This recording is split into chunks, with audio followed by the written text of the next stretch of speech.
Hello अस्सलाम वालेकुम, this is Mohammad अबीर, उम्मीद है आप लोग सब खैरियत से होंगे। In front of your screen जैसे कि आप देख सकते हैं कि हम वीकली बेसिस पे मार्केट के जो ओवरबॉट या ओवरसोल्ड कंपनीज़ हैं, उनकी वीकली बेसिस पे जो भी परफॉर्मेंसेज़ हैं, उनके ऊपर हम जायज़ा लेंगे।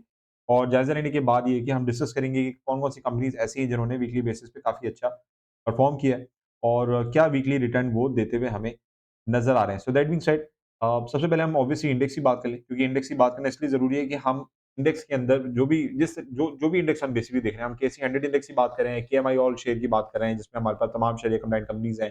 केएमआई 30 टॉप से बड़ी 30 शेयर कंबाइंड कंपनीज़ की बात करें, तो उस इंडेक्स के अंदर जो भी कंपनीज़ हैं, उनके एनालिसिस हमें करने पड़ते हैं। तो ओवरऑल केएमआई ऑल के एनालिसिस हम यहाँ पे करेंगे, क्योंकि शरिया कंप्लायंट कंपनीज़ में मैं काम करता हूँ और उन्हीं के एनालिसिस करके मैं प्रोवाइड करूँगा। अगर इसकी स्पेसिफिक कंपनी के एनालिसिस या आपको ओवरव्यू फंडामेंटल टेक्निकल की डिटेल चाहिए, तो आप कंसल्टेशन मेरी ले सकते हो मंथली बेसिस और अपने प्रेफर्ड स्टॉक के नाम बता के उनके फंडामेंटल टेक्निकल एनालिसिस मुझसे ले सकते हैं। वो मैं छोटी-छोटी वीडियोज़ बना के भी जो है वो देता हूँ अपने क्लाइंट्स को और इंडिविजुअल बेसिस पे उनको फंडामेंटल टेक्निकल की भी सारी चीज़ें बताता हूँ। सो इट ऑल डिपेंड्स कि आपको क्या चीज़ रिक्वायरमेंट है। केएसई 100 इंडेक्स की बात कर लें, तो इस वक़्त 64,200 का जो अभी रिसेंटली जो इसका रेजिस्टेंस लेवल था, which was last made on 7 Feb 2024, वो इसने मंथ ऑफ मार्च के फर्स्ट वीक में, फर्स्ट अगर हम ट्रेडिंग वीक की बात करें, तो हमें ब्रेक करता हुआ नज़र आ रहा है and making a high of around 65,000 66,000 mark because of some uh, positive developments overall in the country. That being said, अब हम मार्केट हीट मैप पे नज़र डाल लेते हैं। ये जो बेसिकली मैं पोर्टल यूज़ करता हूँ, मेरी आपको वीडियोज़ में पोर्टल नज़र आता है। ये कैपिटल स्टेक ने पोर्टल बनाया है, जो कि कुछ ब्रोकरेजेस के पास है, जिसमें ऑब्वियसली केएसबी है, and we have BMA capital and there are some others brokerages as well, जिन्होंने इस कैपिटल स्टेक की ओनरशिप ली हुई है और सिर्फ़ उनके ही क्लाइंट जो कि जिनका उस ब्रोकरेज में अकाउंट है, वो इसको यूज़ कर सकते हैं, इसको एक्सेस कर सकते हैं। That being said, market heat map का ऑप्शन यहाँ पे अवेलेबल है। मार्केट हीट मैप पे हम यहाँ पे क्लिक करेंगे। इंडेक्स की अगर हम बात करें, तो इंडेक्स हम क्लिक करेंगे केएमआई ऑल, जिसमें हमारे पास तमाम शरिया कंप्लायंट कंपनीज़ डिटेल्स अवेलेबल हैं और sector wise step by step in companies का हम जायज़ा लेंगे और टेक्निकल में भी देखेंगे कि ये कंपनी अभी वीक ऑन वीक बेसिस पे क्या रिटर्न दे चुकी हैं। दैट बीइंग सेड, आप देख सकते हैं कि यहाँ पे हमारे पास कुछ कंपनीज़ हैं, जो कि अपने पॉजिटिव रिटर्न हमें वीकली बेसिस पे देते हुए नज़र आ रही हैं और यहाँ पे हम क्लिक करेंगे second option, that is 1 week change. अब मैंने आप लोगों को पहले भी बताया, इसके ऊपर मैं पहले भी अपनी कुछ वीडियोज़ वगैरह बना चुका हूँ कि वीकली बेसिस पे कौन-कौन सी ऐसी कंपनीज़ हैं, जो कि अगर 10% या 50% का रिटर्न दे, तो इट मीन्स कि आवरली बेसिस पे उनके अंदर टेक्निकल करेक्शन आ सकती है। तो अगर वो ओवरबॉट टेरिटरी में है, आप उनके अंदर प्रॉफिट टेकिंग कर लें। तो that being said, weekly basis पे अगर हम सेक्टर वाइज़ बात कर लें कि कौन-कौन सी कंपनी ने कितने परसेंट रिटर्न दिया है, वी हैव के इलेक्ट्रिक, जिसने वीकली बेसिस पे तकरीबन 13.21% का रिटर्न दिया है and it is now currently standing at ₹4.97। Then we have HUBC की अगर हम बात कर लें, हमको ने तकरीबन आप देख सकते हैं 4% का रिटर्न दिया, व्हिच मीन्स वीकली बेसिस पे एचयूबीसी के अंदर और भी ऑप्शन अवेलेबल है। Then we have Saif power, EPQL and Lalpir power, जो कि अभी अंडर वैल्यूड नज़र आते हैं, व्हिच मीन्स वीकली बेसिस पे इन्होंने बहुत ज़्यादा पॉजिटिव रिटर्न नहीं दिया। पावर सेक्टर के अंदर वीकली बेसिस पे सबसे ज़्यादा रिटर्न देते हुए अगर हम स्टॉक को देख रहे हैं, तो वो ₹4.97 के साथ के इलेक्ट्रिक है, that is ₹13.21 on weekly basis. Technology sector की बात करें, तो टेक्नोलॉजी में हम देख सकते हैं कि वी हैव टेलीकार्ट, जिसने अभी तक 13% 14% का वीकली बेसिस पे रिटर्न दिया। It was making a low of around 7.4 7.3 का इसका लो था। Now it is standing on 8.11 because इसके अच्छे फाइनेंशियल रिजल्ट आए हैं, ग्रोथ आई है क्वार्टरली बेसिस। तो इसके अंदर सर्टेन मूवमेंट है and I think the movement should continue to till ₹9। Then we have Netsol technology की अगर हम बात करें, 7.75% का रिटर्न है। वीकली बेसिस पे बात कर लें, एयरलिंक का हमारे पास तकरीबन 4.5% का रिटर्न है और इसके अंदर थोड़ी बहुत करेक्शन और रेजिस्टेंस लेवल से हमें ₹60 के रेजिस्टेंस लेवल से लड़ता हुआ नज़र आ रहा है। एवियन की अगर हम बात कर लें, so I am waiting for the financial result. इसका फाइनेंशियल रिजल्ट जब आएगा, तो उससे फिर एवियन की नेक्स्ट स्ट्रैटेजी पता चलेगी। अभी जो वीकली बेसिस पे तकरीबन 2% का रिटर्न दे रहा है, जो कि बहुत ज़्यादा नहीं है। एंड सिस्टम की अगर हम बात कर लें, तो एक तकरीबन 0.29 30% का रिटर्न देते हुए नज़र आ रहे हैं, जो कि वीकली बेसिस पे अगर हम टेक सेक्टर की बात करें, तो टेलीकार्ड ने अभी तक वीकली बेसिस पे सबसे अच्छा परफ़ॉर्म किया है।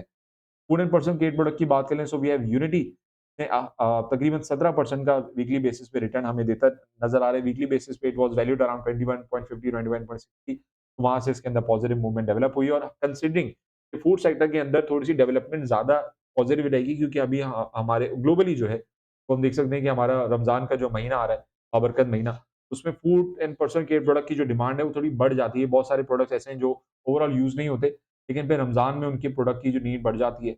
ऑल्दो हम लोग रोज़े रखते हैं, एक हमारा गैप होता है खाने-पीने से, लेकिन फूड सेक्टर की जो डिमांड है ओवरऑल रमज़ान में हमें ज़्यादा नज़र आती है क्योंकि फिर हम मज़े-मज़े के खाने बनाते हैं और अपने साथ अपने ज़ाहिर-सी मेहमानों के साथ शेयर करते हैं और खाते-पीते हैं, एन्जॉय करते हैं। दैट बीइंग सेड ट्वीट की अगर हम बात कर लें, तो ट्वीट ने तकरीबन 5.42% का रिटर्न दिया है। दी ऑर्गेनिक मीट की बात करें तो क्लोज़ टू 10% जाता हुआ नज़र आ रहा है which is a very positive sign. 7% के रिटर्न है। एफसीईपीएल, फ्राइज़-लैंड, कैंबिना की अगर हम बात कर लें, वीकली बेसिस पे तकरीबन 10% का रिटर्न दे चुके हैं और and there are some other stocks as well. So weekly basis पे अगर फूड सेक्टर की बात करें या पर्सनल केयर प्रोडक्ट की अगर हम सेक्टर की बात कर लें, तो यूनिटी ने अभी तक सबसे ज़्यादा हाईएस्ट रिटर्न दिया है। तो देयर इज़ अ पॉसिबिलिटी कि आने वाले दिनों में इसके अंदर करेक्शन हम एक्सपेक्ट करते हैं। ओजीडीसी, पीपीएल की बात कर लें तो अगेन सर्कुलर डेट से रिलेटेड जितने भी इश्यूज़ सब चल रहे हैं, आईएमएफ को नया प्रोग्राम जाएगा, वो अप्रूव करते हैं, नहीं करते। वीकली बेसिस पे देखा जाए, तो ओजीडीसी काफ़ी ज़्यादा डिस्काउंटेड अभी भी अवेलेबल है कि यहाँ से और मज़ीद वो अपनी रैली बना सकता है। कब बनाएगा वो टाइम बताएगा। लेकिन वीकली बेसिस पे तकरीबन 2% के रिटर्न ओजीडीसी ने और पीपीएल ने तकरीबन 7.5% का रिटर्न देते हुए हमें वीकली बेसिस पे नज़र आ रहा है। ये मैं कंपेयर कर रहा हूँ फ़ेब के वीक से मंथ के वीक में जो हम शिफ्ट हो रहे हैं और वीकली बेसिस से मंथली बेसिस पे ऑलरेडी इंडेक्सेस भी 3-3 4-4% का रिटर्न दे चुके हैं। तो आगे आने वाले टाइम फ्रेम में देयर इज़ अ पॉसिबिलिटी कि मार्केट के अंदर करेक्शन आए। दैट बीइंग सेड अगर हम बाकी सेक्टर पे नज़र डालें तो हमारे पास सीमेंट सेक्टर है which is still very much under valued right now considering कि आगे जाके इंटरेस्ट रेट कम होता है, सीमेंट की प्राइसेज़ बढ़ती हैं, कंस्ट्रक्शन एक्टिविटीज़ बढ़ती हैं, तो जाके सीमेंट सेक्टर जो है साइक्लिकल सेक्टर है वो परफ़ॉर्म करना शुरू करेगा।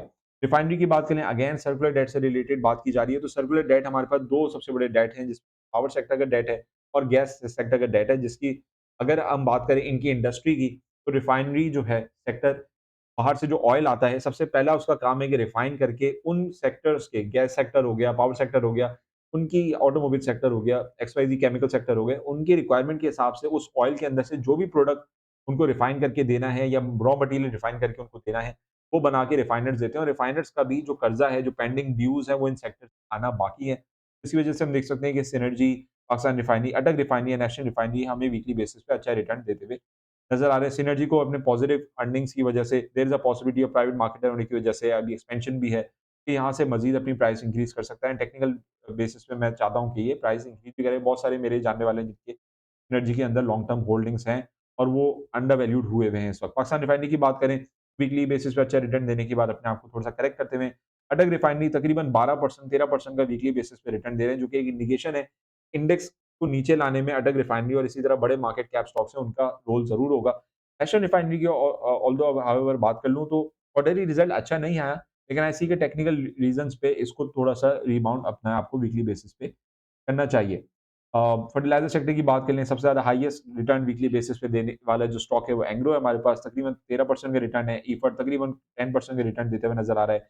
फातिमा फर्टिलाइज़र की बात करें तो अच्छे पॉजिटिव फाइनेंशियल रिज़ल्ट की वजह से आई थिंक यहाँ से इसकी शेयर प्राइस को इंक्रीज़ करना चाहिए। सो ओवरऑल ये कुछ बड़े सेक्टर्स हैं, जिनका वीकली बेसिस पे अच्छे-अच्छे रिटर्न्स हमारे पास अवेलेबल हैं।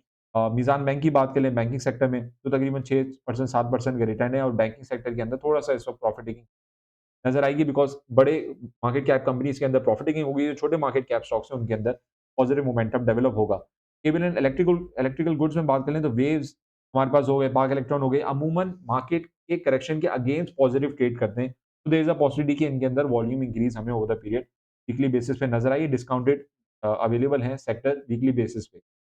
फार्मास्यूटिकल के अंदर ऑब्वियसली थोड़ी-सी वॉलेटिलिटी रहती है। Oil and gas marketing company से अगर हम बात कर लें तो एचटीएल, ओबॉय वीकली बेसिस पे अंडर वैल्यूड इस वक़्त खड़े हुए हैं। देयर इज़ अ पॉसिबिलिटी कि मार्केट के अगेंस्ट ये अच्छा रिटर्न दे दें। यहाँ पे इन्वेस्टमेंट सजेशन नहीं दे रहा, ओवरऑल ओवरऑल एक सिनेरियो की बात कर रहा हूँ। एसएनजीपी, एसएनजीसी की बात कर लें तो वीकली बेसिस पे काफ़ी हद तक डिस्काउंट हमें नज़र आते हैं। पीएसओ के अंदर मैं इन्वेस्टमेंट सजेशन नहीं देता।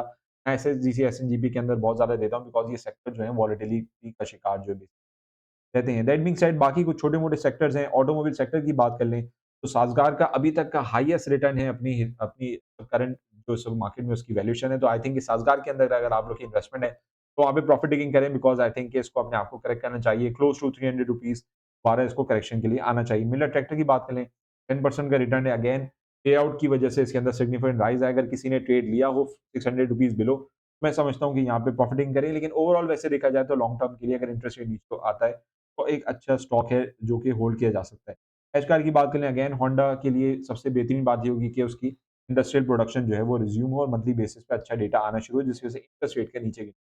बहुत ज़्यादा ज़रूरी है। So this was the analysis of the companies on weekly basis क्या-क्या रिटर्न वो दे चुके हैं। I hope this analysis was helpful to understand कि वीकली बेसिस पे कौन-कौन सी कंपनीज़ हैं जो अच्छा रिटर्न दे और इसके अंदर अगर आप लोग के इन्वेस्टमेंट है, शरिया कंप्लायंट कंपनीज़ के अंदर, इन कंपनीज़ के अंदर लिस्ट मैंने अभी लिस्ट करी है, दिखाई है, इनके अंदर इन्वेस्टमेंट है। तो उस हिसाब से टेक्निकल ज़रा परफ़ॉर्म करके देख लें कि क्या प्रॉफिट टेकिंग ज़रूरी है बिकॉज़ वीकली टाइम फ्रेम पे इंडेक्स भी अपनी करेक्शन की तरफ जा सकता है एंड फिर इन टॉप परफॉर्मिंग स्टॉक के अंदर भी करेक्शन एक्सपेक्टेड होगी। आई hope this video was informative, do like and share with your fellow investors, subscribe करें चैनल के लिए subscribe the channel, more content like this. मिलते हैं इंशाल्लाह अभी रेगुलर वीडियोज़ के साथ। नेक्स्ट टाइम मोहम्मद अबी साइनिंग ऑफ, टेक केयर। अल्लाह हाफ़िज़।